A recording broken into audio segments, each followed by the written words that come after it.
لو انتي من اكتوبر تشتري منين مايوهات؟ اول حاجة تنزلي ميدان الحصري. الحصري هتلاقي فيه محلات كتير بيبيع مايوهات. جنب المسجد على طول هتلاقي محل اسمه شعبان، ده بيبيع مايوهات وبيبيع كمان ملابس حريمي ورجالي واطفالي. لو عديتي الناحية التانية قصاده على طول عند ماكدونالدز وبسطويسي هتلاقي كمان محل اسمه ترنداتي في الدور التاني، ده بيبيع حاجات مستوردة من شي ان بالتيكت. هتلاقي فيها مايوهات تقريبا في حدود 350 جنيه. في نفس الصف على طول هتلاقي محل اسمه العالم الرياضي، ده بيبيع ادوات جيم وادوات رياضية. ده كمان بيبيع مايوهات حريمي برضو ورجالي. وتقريبا المايوهات في حدود 570، وفي حاجات ب450 حسب طبعا المايو اللي انتي بتختاريه. ودي جماعة اسعار مايوهات المحجبات البوركيني يعني. جنبه على طول هتلاقي محل اسمه البيت الرياضي، هتلاقي مجموعة يعني على الصف ده كله محلات العالم الرياضي والبيت الرياضي. وهتلاقي مثلا العالم الرياضي ده فيه منه فرعين والبيت الرياضي ده فيه منه فرعين، فطول ما انتي ماشية على الصف ده هتلاقي محلات رياضية كتير، وادخلي جوه هتلاقي مايوهات مختلفة وتشكيلات مختلفة واسعار برضو مختلفة. لغاية عندك هتفضلي ماشية ماشية لغاية التوحيد والنور هتلاقيه الناحية التانية. طبعا التوحيد والنور الناحية التانية مش عارفة بصراحة في مايوهات ولا لا، بس ممكن برضو تدخلي وتبصي. في برضو المرشدي اللي هو الفرع اللي جنب سيتي سكيب، برضو بيبيع مايوهات في حدود 450، وفي حاجات عنده تقريبا ب300 عامل عروض. ده برضو تقدري تشوفي فيه. برضو على فكرة الحصري مليان محلات بيع بالكيلو زي كيلو ستوك. ليه اكتر من فرع، ليه فرعين تقريبا.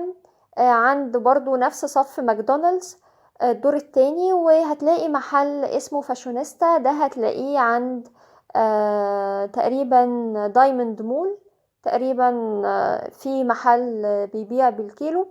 وهتلاقي فروع لمحلات كتير بتبيع بالكيلو، ممكن تلاقي فيها فساتين صيفي، فساتين للبحر بأسعار كويسة. وهتلاقي حاجات بالتيكت. طبعا تقدري تنزلي الهرم، هتلاقي برضو محلات كتيرة جدا في الهرم بتبيع مايوهات. وهتلاقي طبعا فروع لشعبان، وممكن هتلاقي فروع طبعا لمحلات بالكيلو، هتلاقيها اكيد. ممكن تبحثي وتدوري عليها على الفيسبوك باسم المحل. برضو يعني في اماكن كتير بتبيع مايوهات، بس انا بقولك لو انت عايزة اكبر تشكيلة بقى ممكنة وان انت تدخلي تنقي وتشوفي حاجات مختلفة، احسن حاجة ان انت تجيبي من الحاجات المحلات الرياضية اللي هي بتبيع ادوات جيم، اللي هي بتبيع ادوات سباحة. دي اكتر الاماكن اللي هتلاقي فيها فرايتيز وحاجات مختلفة، فتقدري تنقي يعني بينهم براحتك. طبعا في سبورتس مول، ده هتلاقي فرع فيه في المهندسين، وفرع فيه في مدينة نصر. مدينة نصر تقريبا عند يعني تقريبا مصطفى لا مش مصطفى النحاس، تقريبا عباس العقاد. تقريبا في هناك فروع كتير. وعندك برضو جنجونة دي برضو بتبيع مايوهات، هتلاقي فرع برضو فيها في المهندسين قرب شارع سوريا، ده كله بتكلم عن شارع سوريا. وهتلاقي برضو ليها فرع في مدينة نصر برضو تقريبا في عباس العقاد او في جنينة مول. جنينة مول طبعا مليان محلات كتيرة جدا.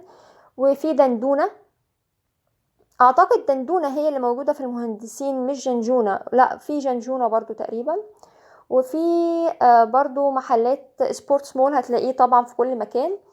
وفي محلات تانية كتير جدا، في مايو شوب في مدينة نصر برضو تقريبا في جنينة مول او في عباس العقاد، بصراحة مش فاكرة. دي كلها محلات بتبيع مايوهات وحاجات مختلفة وماتيريال مختلفة، لان انت عندك الماتيريال العادية وعندك الماتيريال الووتر بروف اللي هي بتبقى ما بتدخلش لجسمك المية. وفي موديلات طبعا تركي، وفي انواع كتير، فبتختاري اللي يناسبك.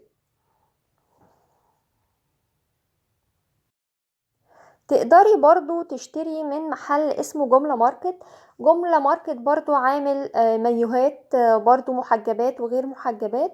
جملة ماركت ده هتلاقي عنده فروع في الهرم، في شارع العريش تقريبا، في فرع تحت رنين على طول، وفي فرع برضو في جملة ماركت في صلاح سالم، وطبعا في فروع كتير في اسكندرية جملة ماركت، ومعرفش بصراحة ايه الفروع التانية اللي فاتحة في جملة ماركت هتلاقي فيه برضو مايوهات.